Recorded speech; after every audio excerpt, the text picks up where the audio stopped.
Thanks to you all for joining this session, and thanks for inviting me as well to share. I get excited to share my journey in open source, and especially when it's got to do with like the Django community. I even get like more excited because this community um has or is actually where my journey started. So it's always amazing to interact with, folks who are also doing lots of Django stuff. And then especially also newbies, getting them to listen to how I also started, I feel might inspire them to also do more. So thank you for inviting me, and I hope that you enjoy this session.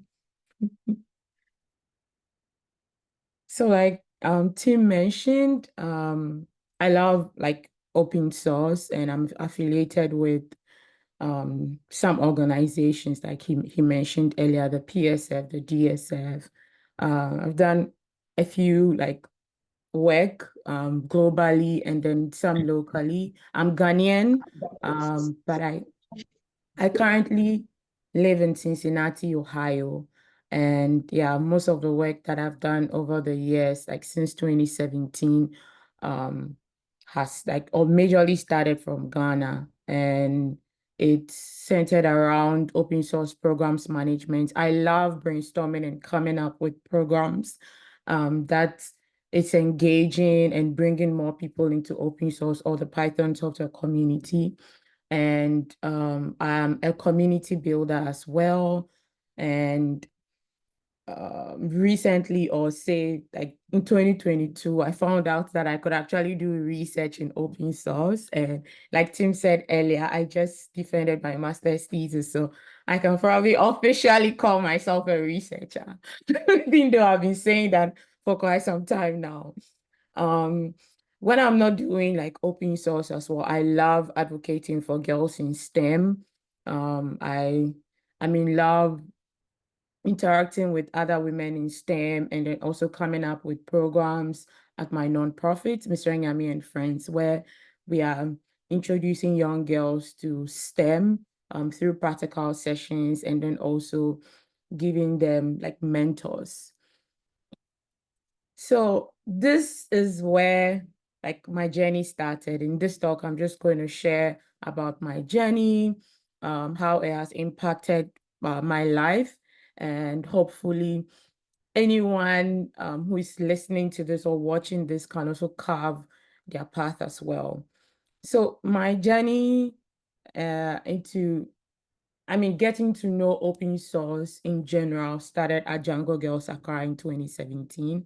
Um, I I didn't know about open source. I've been using a lot of tools, free tools and all, and then I got to hear that, most of these tools that I use were open sourced, and there are like amazing communities out there who are behind these tools that I had been using like way back and even currently.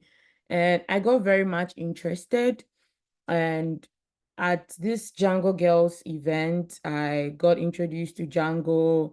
I remember I didn't even finish the tutorials then at the session or at the event. But I was curious to actually finish it up after the event. So after the event, I tried to do that, and I was challenged to be a mentor in other sessions or like other events that were upcoming in Ghana. And I wasn't so much excited to do it, but I was curious and decided to like really do it. So um shout out to Silent Works for encouraging me to take that bold step. But I'm grateful that this is where it started, Django Girls, and um excited that Django Girls keeps like spreading throughout the world. And I hope that more women can get through tech through the Django Girls initiative, because it's a very great initiative. and it has really impacted my life.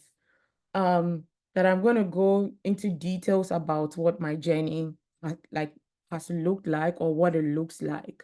In 2017, like I said earlier, that is where I heard about open source for the first time. I became a mentee at Django Girls, and eventually I became a mentor, and I joined the Python Ghana community that same year as well. In that very year too, I started my national service. So usually after your undergraduate study, you are placed in a particular region or a particular field to serve the country. So I got lucky, and I did get a tech company, but I was working within the internal audit department. And at the time, my role didn't involve like me coding that much. And so I only wrote like few lines of code if I needed to automate my task, or if I needed to do some analysis, and then use some Python and all. But the place where I found myself really writing code, or like as a side something, was like a Django Girls event. And these like Django Girls events continued. We've I think we've had more than 30 Django Girls events in Ghana, I should say. And it's sort of also helped me to get to see different parts of Ghana. And I'm always grateful for that as well. So in 2018, I became the team lead for for Pi Ladies Ghana, because like the community had also just started, and we were looking for a team lead for that. Because at the time too, when Django Girls started, I was the only female coach. Moving or traveling to different parts of Ghana, teaching other women how to code um, using Python and Django. And so, the team thought it was great to have me lead Pi Ladies Ghana. And so I took that. Again, it wasn't something I was very much excited about. Or I should say that it was something I was also scared about doing, because I didn't feel that I knew enough. And I also felt like I wasn't even coding enough. Like, it takes, I have to, carve out like some time to actually do some coding, because from Monday to Friday, I spend most of my time doing internal audit work, which didn't really require me doing lots of coding. So I doubted myself in a lot of times, a lot of ways, and all of that. But I still accepted to do this anyway. Um, and in that same year, I was also curious and started interacting with the International Pi Ladies community. And what will happen was I would invite different people within the global Pi Ladies community to share like talks with us. And I think we had very great sessions, and I personally learned a lot also from other community managers with regards to how they were managing their communities. So in 2019, I helped organize or co-organize PyCon Africa, and I started actually like contributing to Pi Ladies Global. I was a part of the communications team. And I remember then we were trying to put things together to start the interim, like the Pi Ladies Global Council. So we had like the interim council, which I was a part of. And I continued to do a lot of travel, like for Django Girls events. Some of the times were actually interesting, because I couldn't ask for permission every time. We had Django Girls events for like 2 days. So it's usually would start on a Friday, and we'll try and finish up on the Saturday, and we'll get back or we'll travel back to where we traveled from, like on a Sunday. And I remember that it was a hassle trying to ask for permission every time from work. So there were times that I would close from work at 5:30 p.m. and then do the travel. And sometimes the travels would last for like 7 hours. Because sometimes we travel to like remote like areas to bring more women or more girls like to tech through Django Girls, and those places were actually quite far, but I enjoyed it. My parents were sometimes worried because doing some of these travels, I wasn't driving then. I would go with the public, like the bus and all, and so like every parent would be concerned or worried, or about like such travels and all of that. But I was always excited. Usually we'll come back on a Sunday and I'm so exhausted and I have to wake up on Monday to go back to work. But I mean, nevertheless, I still enjoyed like doing Django Girl stuff. And in that same year, I became a fellow at the PSF, and I volunteered for the first time at PyCon US, all online. And those moments too were very special because I got to like really meet new people who are doing amazing things within the Python software community. In 2020, I think that is actually when COVID hit. I gave my first keynote um, at EuroPython. I won a community service award from PSF that same year, and I won another award from Google, and I also organized PyCon Africa in 2020. And I think that same year too, that event was virtual. It was the first time organizing a virtual event. It was an experience. But again, like I really enjoyed it. And mind you, throughout these years, all of these things that I was doing were all volunteering. I was still working for the organization that hired me. And I'm always grateful for them because I didn't hide the fact that I was doing community work, and they embraced it. They always encouraged me to keep doing more. But also I also had to learn how to know my limits, because you don't want to take advantage of the fact that these people around you are giving you the chance to do all of this, and you are not trying to also do what you are being paid for. Like you're not trying to pull your weight as well at work. So yeah, 2020 was quite an interesting year, and I'm sure I might have missed a few other things that I did, but these were pretty much the major things that I did. In 2021, I stepped down as team lead for PyLadies Ghana. Um, Throughout the years that we started PyLadies Ghana, we hosted different sessions. Of course, we're introducing our members to web development, and of course, we would use Django as the framework, or what to sort of introduce them to web development. And we did boot camps for like data science. We had cybersecurity sessions as well. We even had like master classes as well.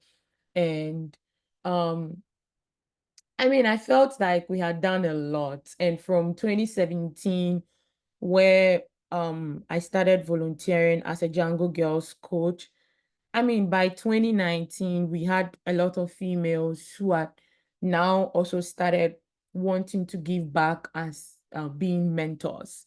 And there's this thing that I usually um, embrace, or I usually try to think about when it comes to building our communities. It has got to do with sustainability. I I mean, almost every time when I start something, I start to think about how to sustain it.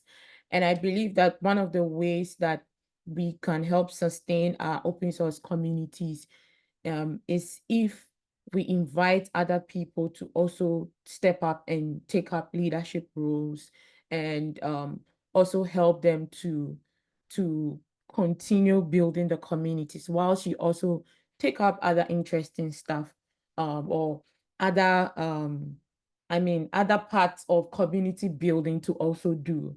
And so 20 it was no brainer for me. The Pi Ladies community had really formed like well. I would wake up and the work is done. People were always like interested in contributing as much as they could. And so I stepped down. But most importantly, I didn't like leave completely, right? Till date, I try to contribute as much as I can, but it's really mostly providing some kind of strategy and things around sustainability, and then just guiding the team, the current team lead, and other people who have taken up specific roles like within the Pirates community in Ghana. And that same year too, I started a STEM for Girls Legacy Project, which I call Mesrenyame and Friends. So it's just myself and my friends making an impact in the lives of the next generation of women in STEM. Um, and in 2022, I started everything open source.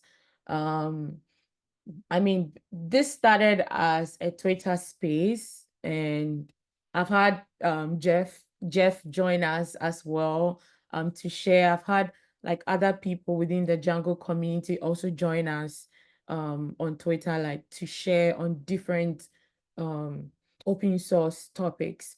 And this is actually something that I always reflect on and I'm always grateful for, because you become a part of like this community and people are always willing to help. People are willing to um contribute as much as they can to things that you're doing.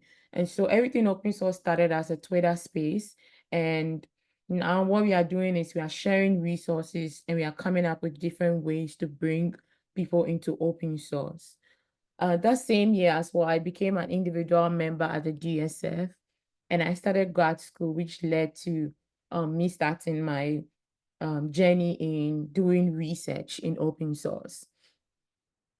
So in 2023, I got my first paid open source internship. So I've been doing open source since 2017. And in 2023, I got this chance, to work with the PSF or an internship. And it was cool that I could earn money um, or I could get paid whilst contributing to open source. And in that same year too, I gave 3 keynotes. I helped organize DjangoCon Africa, and I participated in other open source communities. Yeah, I think 2023 is also a year that I would always remember. I remember that when I started contributing to open source in 2017, I would shy away from giving talks. I would shy away from um even sharing about what a journey looks like, or some of the things that I'm engaged in, or some of the things that I'm up to or doing with the community. And so in 2023, I made a conscious effort to say yes to more talks, and to also like share some of the things that I have done in the past, what has gone into it, and how other communities or other leaders who are building their communities can also learn from these different things.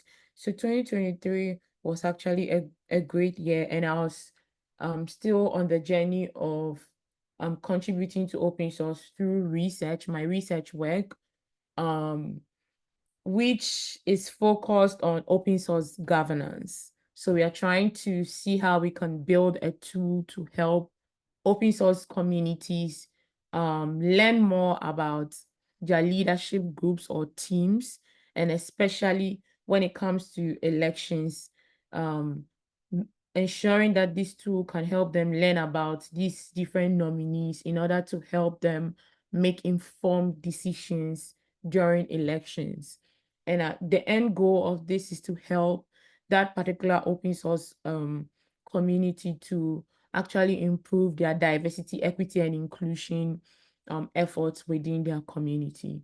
And this project or this project is still ongoing, though. I'm done with my defense, and we are looking at how we can interview more people, and then also publish this paper work so that more people can also have access to it. So 2024, I've done more speaking engagements, I've shared more resources, and yeah, I defended my thesis, and the journey still continues.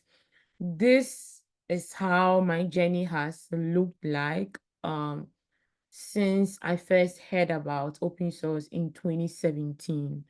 And I'm very grateful that I found myself in these spaces. I'm grateful that um, I was or I am still curious about different things when it comes to community building.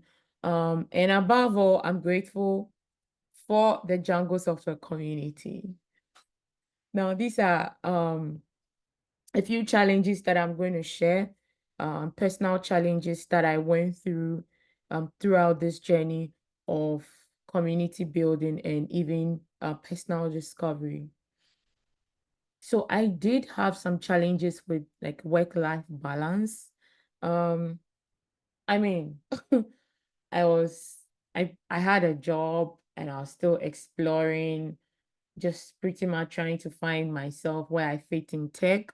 Um, but I mean, it was very challenging trying to do all of that. And I think I mentioned one of the challenges, how um I would travel and spend so many hours like by road um to go and teach a Django Girls event. So my weekends were pretty much involved and engaged almost all the time. And even some weekdays as well, because the times I would spend like 2 hours every morning trying to do some community work before I do my usual like 9 to 5.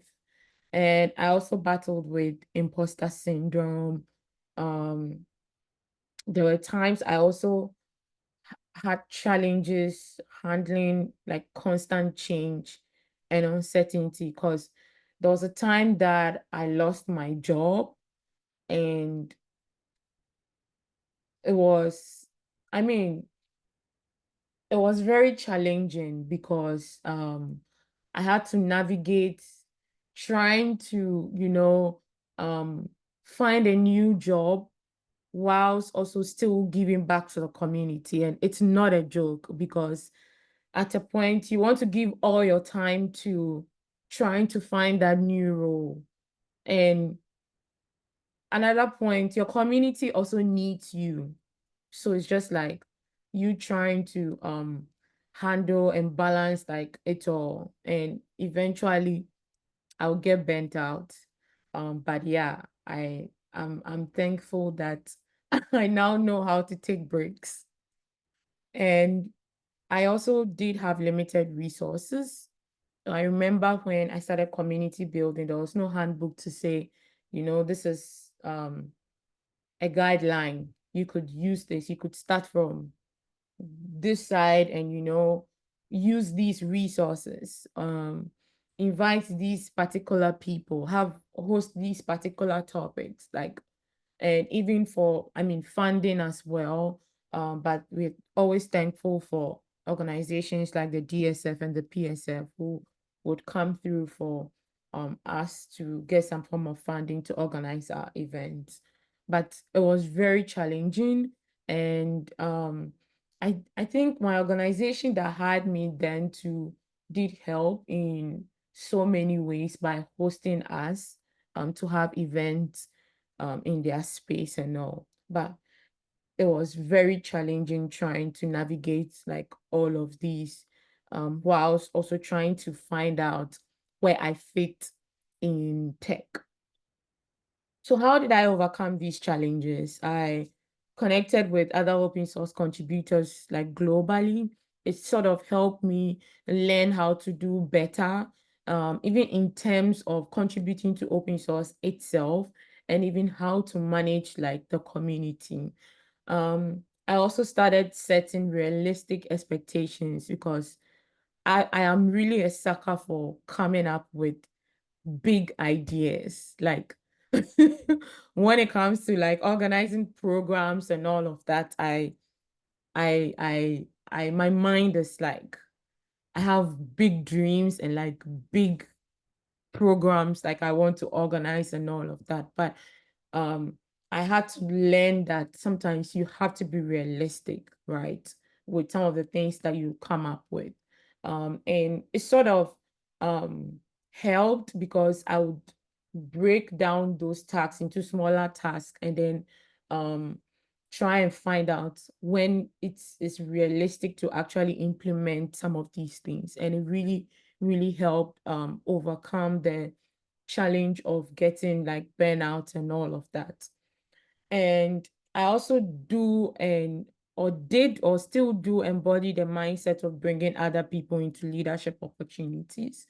Um, I remember I would like invite other members of the community to take up roles. And now these people are leading and at the forefront of these different communities that like we've built. And they are also spreading that same awesomeness. They are also bringing other people into like the community to lead stuff, which is actually a great thing. And I also started delegating some more.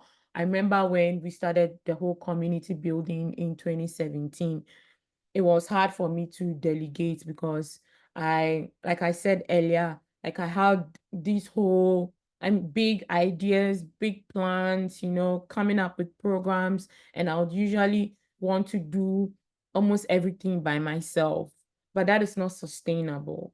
So I started delegating tasks like some more, and I started also prioritizing self-care.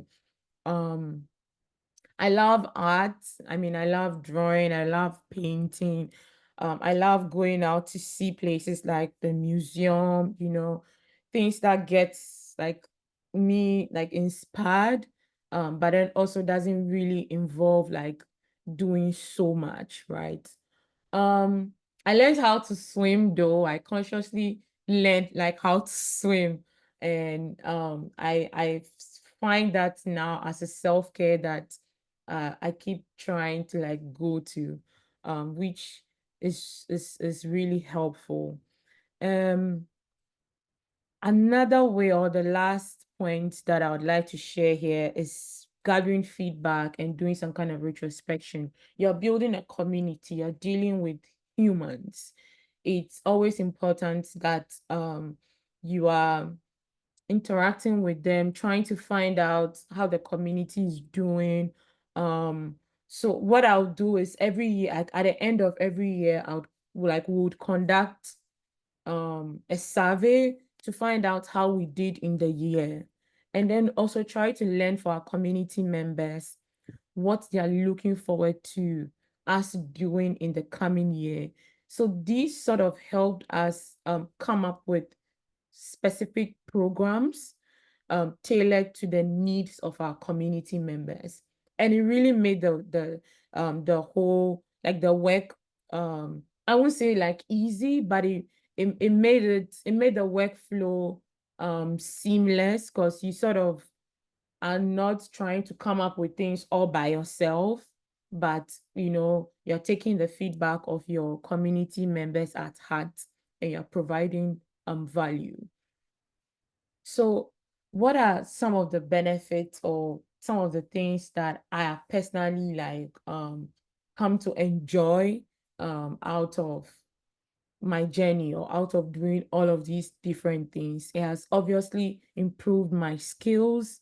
I would usually want to be at the background doing lots of work. I would usually not like to put myself out there. But saying yes to a lot of speaking opportunities is helping me with my public speaking journey. I'm doing well, like when it comes to that. And I'm also improving my skills in different aspects when it comes to like technical contributions, like to open source itself, like navigating my way around, like using GitHub and all of that. Being a part of these communities and actually trying to lead staff also challenged me to learn those things, because it's like, how are you building a community if you can't like you don't even know some of these things, right? Even though I believe you don't need to know everything to be able to bring other people into what you're doing. At least knowing something helps. So it's helped me also improve my skills in those aspects as well. It has also helped me embrace discomfort. Um, I think this is a perfect example for the whole speaking engagement thing. Um, and then also pretty much trying to think about things that I want to do or want to pursue, right? Trying to come out of that shell and actually taking the step to pursuing those things, which initially would have been like a discomfort to me. I've seen like personal growth as well. I've um had the chance to meet amazing people globally who have poured into me so much, like in my personal life, in my career, in my education and all of that. And I'm always grateful for that.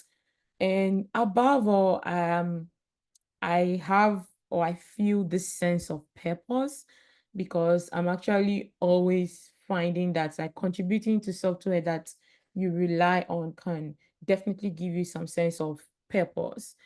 Um, these tools that are made freely available to us are built by people who are giving out so much, like their time, their efforts, even their finances and all.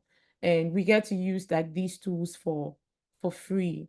Why not also find other ways of being a part of this community of people who are trying to make the world like a better place? I find that it's actually giving me purpose and has helped me find um, a path within tech that I'm actively pursuing now. Throughout this journey, one thing that I think also stands out for me is actually bringing other people along.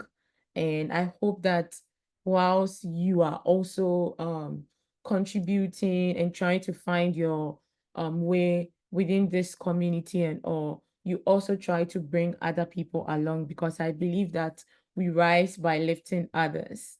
Um, I mean, one of the things that I think I didn't do well was to actually um speak more or share more about some of the work that I have done or I did.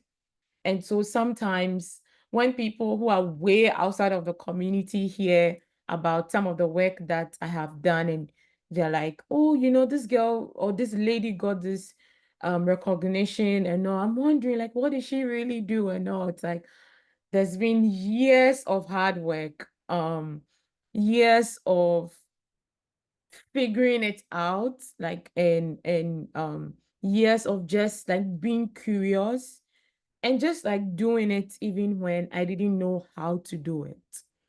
And this really, really stands out for me when it comes to community building, bringing other people along, because the open source softwares and all that like we build are actually done by the community and by the people.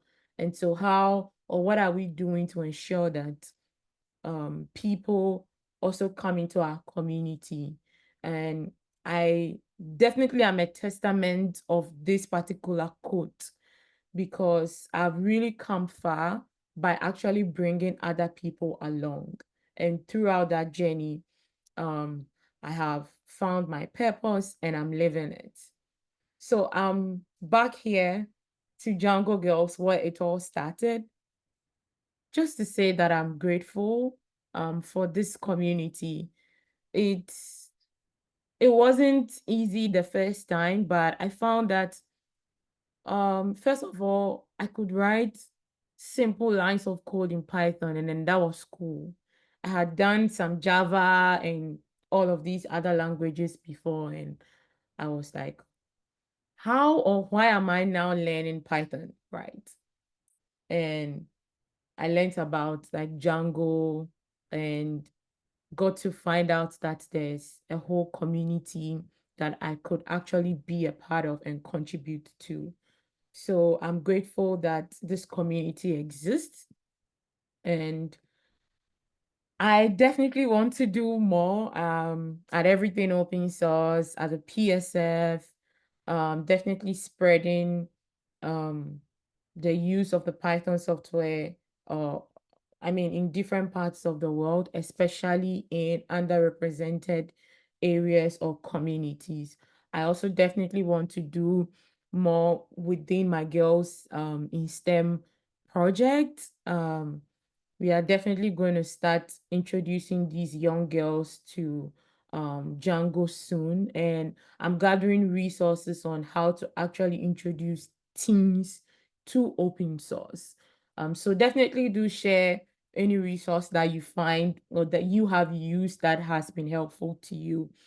And I'm also on a journey of gathering books for people who are in tech and starting out, and all people who are just trying to figure out what it looks like that tech can offer to them. Thank you. And yeah, I'm excited to have shared my journey, and I hope that it inspires you. I hope that you are able to take a few things from my journey to also cover your journey. Let's connect. Happy to connect with you, and yeah, definitely do reach out and let's collaborate as well. Thank you. Thank you, Abigail. That was fantastic.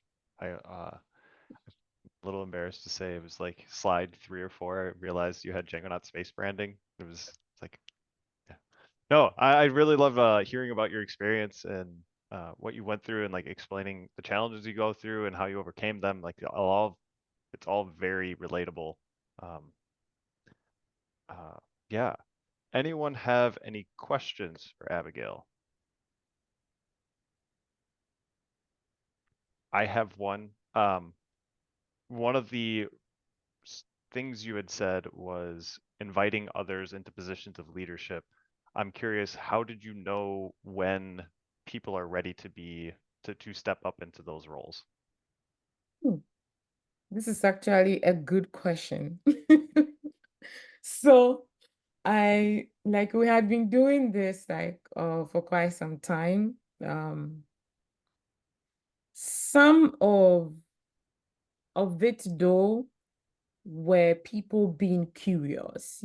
Some people would reach out to you to say, I'm curious to learn how I can be a part of like the team, or I can contribute. I want to contribute beyond just being a community member.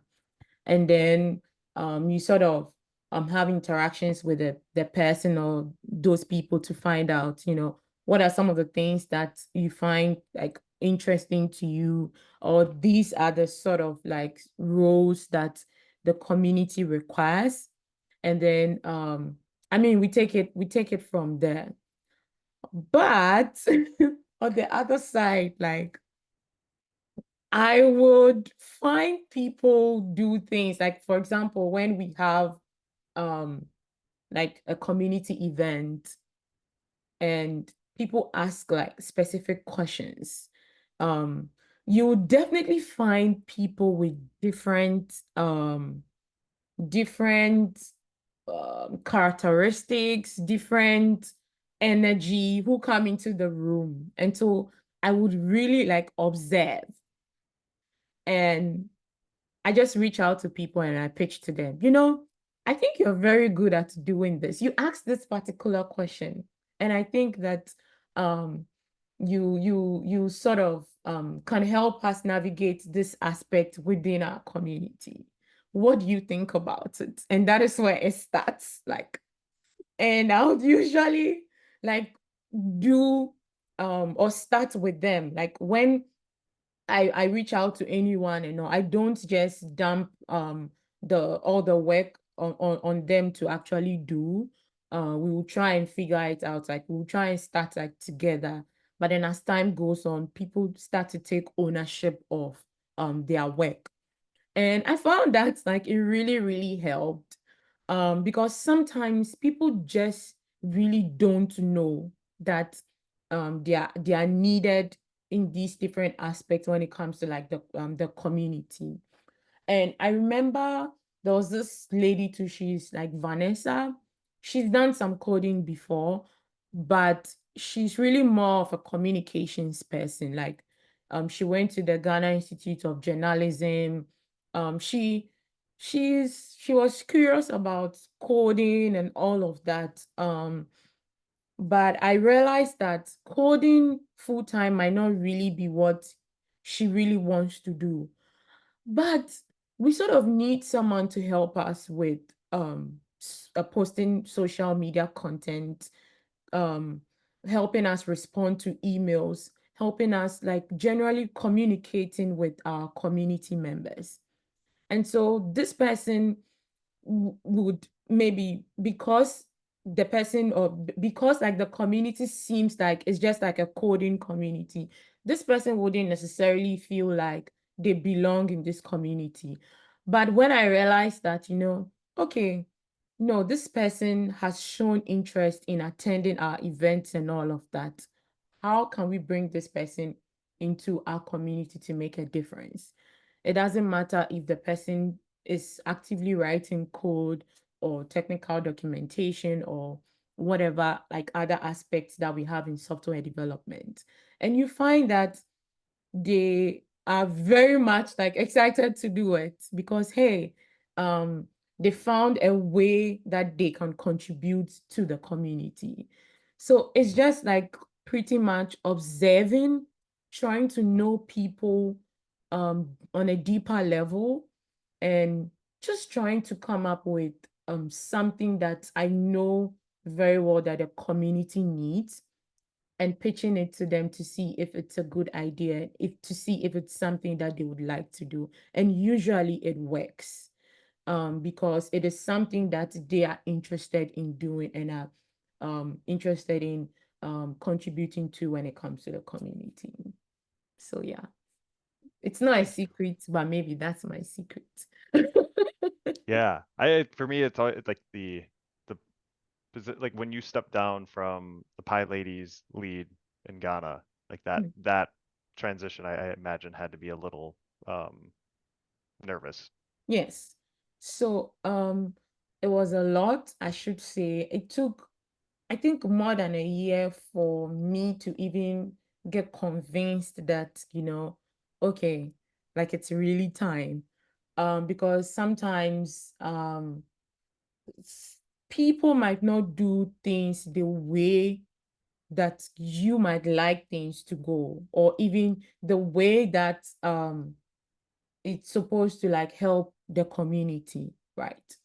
And people make mistakes. So sometimes, like as a leader, it's important that like you keep guiding people. So when I started getting people to take up these different roles and all, there were times that people would just wake up and give up. There were times that you just not hear from people at all. So there's that aspect as well. And there were other people who kept showing up, right? So it took a lot of like trust, to say, hey, I think I trust that you can do this, and I see that you're doing this. However, I'm happy to help as much as I can. Don't hesitate like to reach out when like you need help. And we try to do things like together. It doesn't matter, even if um you've been given a specific role within the community to do, we're allowed to say, oh, hey, is anyone within the team able to step up to do this? Maybe I'm not feeling too good today to do this. Anyone is able to step up and then do that, right? um and so it went on and on and on. And after like a year, I would remember I mentioned in my story that usually I'll spend 2 hours every day trying to do some community work. And they were usually in the mornings. So imagine where you started building this leadership team or group and all, and it gets to a time where you wake up and the work is done. Like it really felt like that, I mean, we are getting there, or this is actually like really the time where I can step down and have other people also shine within like the community as well. So it did take a lot of like work. I didn't have a specific time period to say I'm going to step down at this time. But it took a lot of observation and pretty much a lot of like hand holding and um I mean, and just allowing people to also make mistakes, and being empathetic as well, and giving people room to just explore their potential as well within the community. Yeah. That's really good advice. Thank you. Um, we have time for one more question. Anyone have one?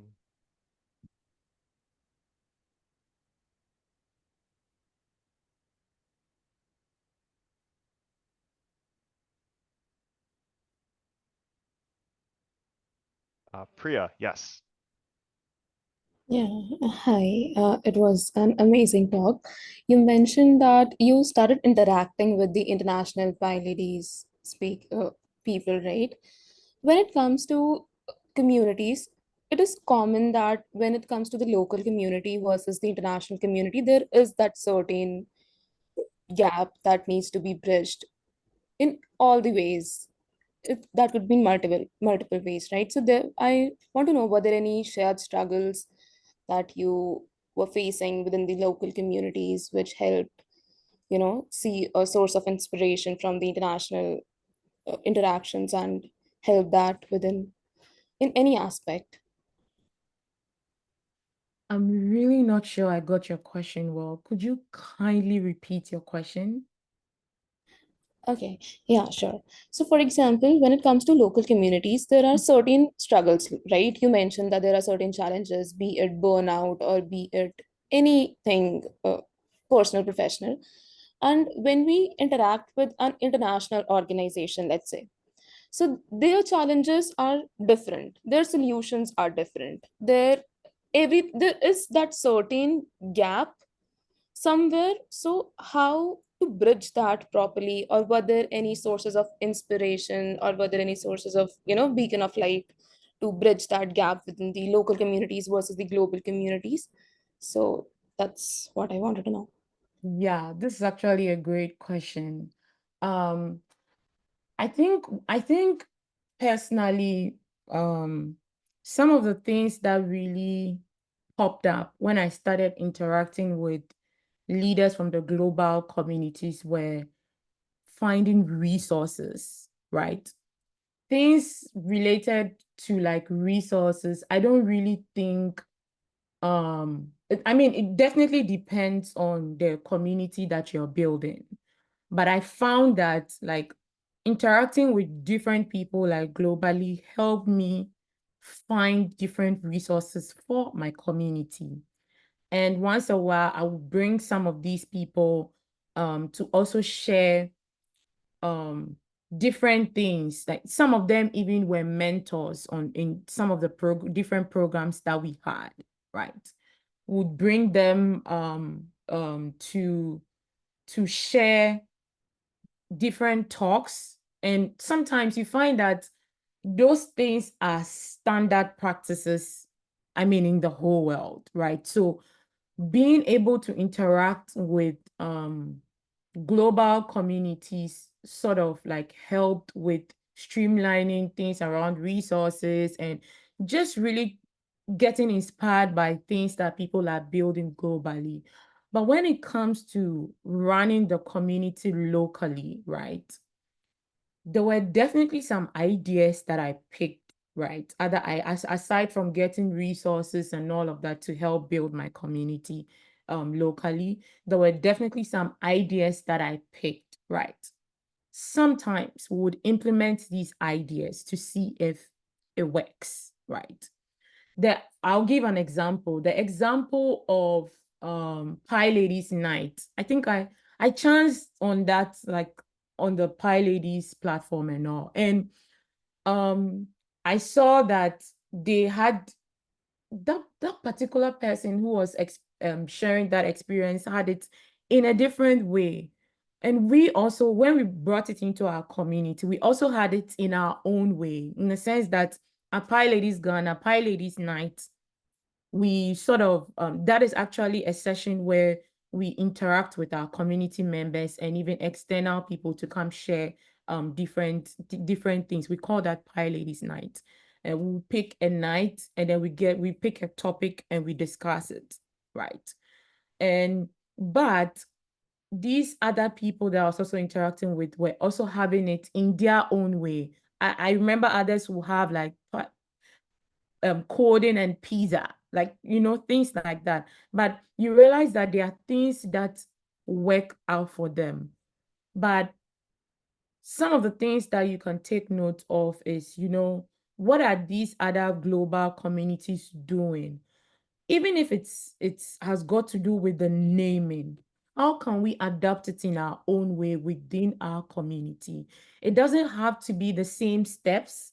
It doesn't have to be the same things that they are actually doing, because like you rightly said, what might work in the global community, a global community might not necessarily work for your like local community.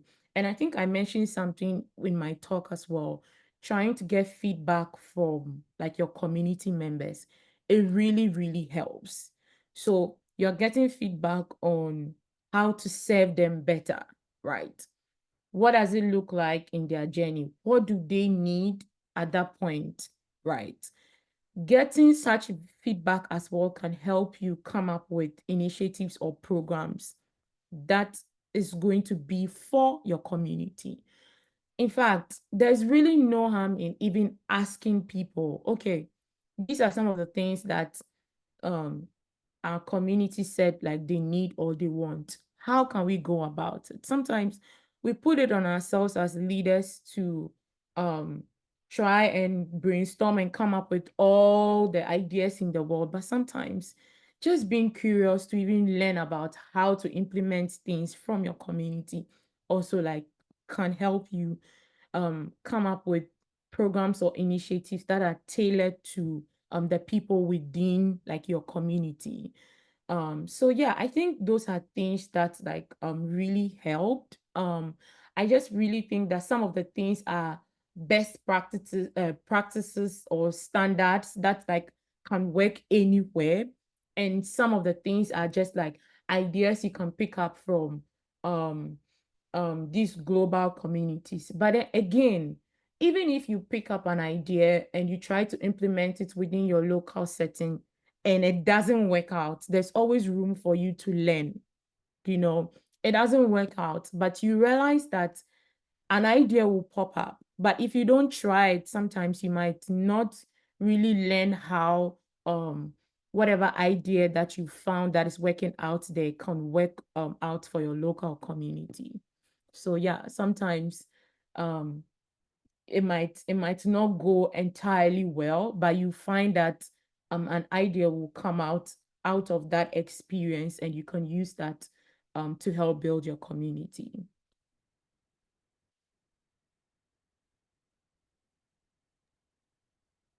Thank you, Abigail. Thank you again for the wonderful talk and joining us. This was amazing.